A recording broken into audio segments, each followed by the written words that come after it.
આપનું સ્વાગત છે। નેત્રંગ સામૂહિક આરોગ્ય કેન્દ્રમાં અપૂરતા સ્ટાફના અભાવે ચેતર વસાવાનો હલ્લાબોલ। નેત્રંગ તાલુકો અસ્તિત્વમાં આવ્યા બાદ રાજ્ય સરકાર કરોડો રૂપિયાના સામૂહિક આરોગ્ય કેન્દ્રનું નિર્માણ કરવામાં આવ્યું હતું, પરંતુ વર્ષોથી ડોક્ટર અને અપૂરતા સ્ટાફના અભાવે દર્દીઓને હાલાકીનો સામનો કરવો પડે છે। સામૂહિક આરોગ્ય કેન્દ્રમાં સોનોગ્રાફી, એક્સ-રે મશીન છે, પરંતુ તેને ઓપરેટ કરનાર ટેકનિશિયન કાયમી નથી। 3 ડોક્ટરની જગ્યાએ વર્ષોથી ખાલી પડી છે।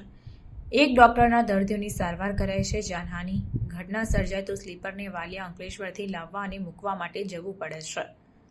તેના કારણે કલાકો સુધી મૃતદેહ રઝળે છે તેવી રજૂઆત દેડિયાપાડાના ધારાસભ્ય ચૈતર વસાવાની થતા કોંગ્રેસના શેરખાન પઠાણ આપના કાર્યકરો સાથે નેત્રંગ સામૂહિક આરોગ્ય કેન્દ્રના મુખ્ય તબીબ સાથે દરેક વોર્ડ અને દર્દીની મુલાકાત કરી હતી।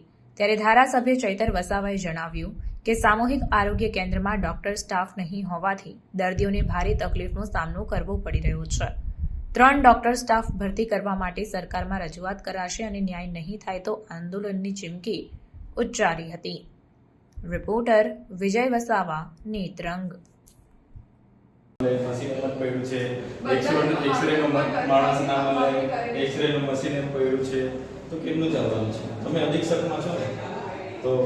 मांगणी करी ने लेटर अमने पण आपो अमे बी गुजरात सरकार ने बतावी ने के भाई हमारा विस्तार में आ रीतनु चाले छे। હવે આટલો મોટો તાલુકો છે, આટલા બધા તમારી ભૂલ નથી, પણ સરકારને અમારે બતાવવું પડશે। અમે તો માંગણી કરી છે, ઉપરથી નથી આપતા, એમાં અમે પણ શું કરીએ? કે આ બહુ ગંભીર બાબત છે। હાડકાનો ડોક્ટર અમે રેગ્યુલર છો, પરમેનન્ટ અધિક્ષક પોતે છે, એટલે એમની બી ભૂલ નથી। એટલે 1 2 3 સ્ટાર્ટ।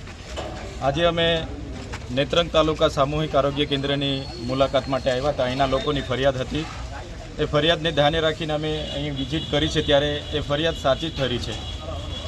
આટલો મોટો તાલુકો હોવા છતાં આદિવાસી વિસ્તારના હોવાના નાતે અહીંયા સોનોગ્રાફી મશીન તો છે, પણ આજ દિન સુધી એક પણ કેસ એ મશીનમાં ચેકઅપ કરવામાં નથી આવ્યો કે એના કોઈ ગાયનોલોજિકલ નથી।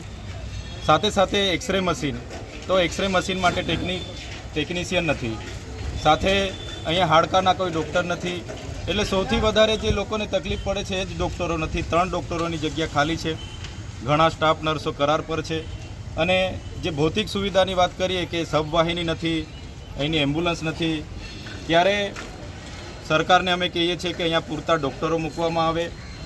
એક્સરે મશીન હોય, સોનોગ્રાફી મશીન હોય, દાંતનું મશીન હોય, હાડકાનો ડૉક્ટર હોય, બધા જ લોકો અહીંયા ઉપલબ્ધ હોય તો જ આ લોકોને પૂરી સારવાર મળશે। અને ગંભીર બાબત એવી ધ્યાનમાં આવી છે, કોઈપણ વ્યક્તિનું પીએમ કરાવવાનું હોય છે ત્યારે અહીંયા સ્લીપર નથી। સ્લીપરને અંકલેશ્વર, ભરૂચ કે વાલિયાથી બોલાવવામાં આવે છે અને પીએમ કરાવવામાં આવે છે। ત્યારે સ્લીપર પણ ત્યાં ફરજ પર હોય તો આજનો પીએમ બોડી, ડેડ બોડી અહીંયા પડી હોય તો બીજા દિવસે પણ પીએમ થાય છે। બહુ ગંભીર બાબત છે। ત્યારે ચોક્કસ આવનાર દિવસોમાં જે સરકાર મોટા મોટા દાવાઓ કરે છે, કરોડો રૂપિયાનું બજેટ આવે છે, છતાં આ હાલત અમારા વિસ્તારની છે।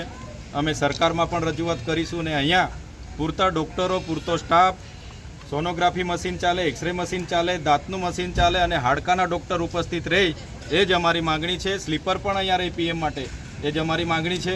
આવનાર દિવસોમાં ઉપર સુધી રજૂઆત પણ કરીશું અને અહીંના લોકોને ન્યાય નહીં મળશે તો આવનાર દિવસોમાં ન્યાય અપાવવા માટે અમારે રોડ પર ઉતરવું પડશે, તો રોડ પર પણ અમે ઉતરીશું।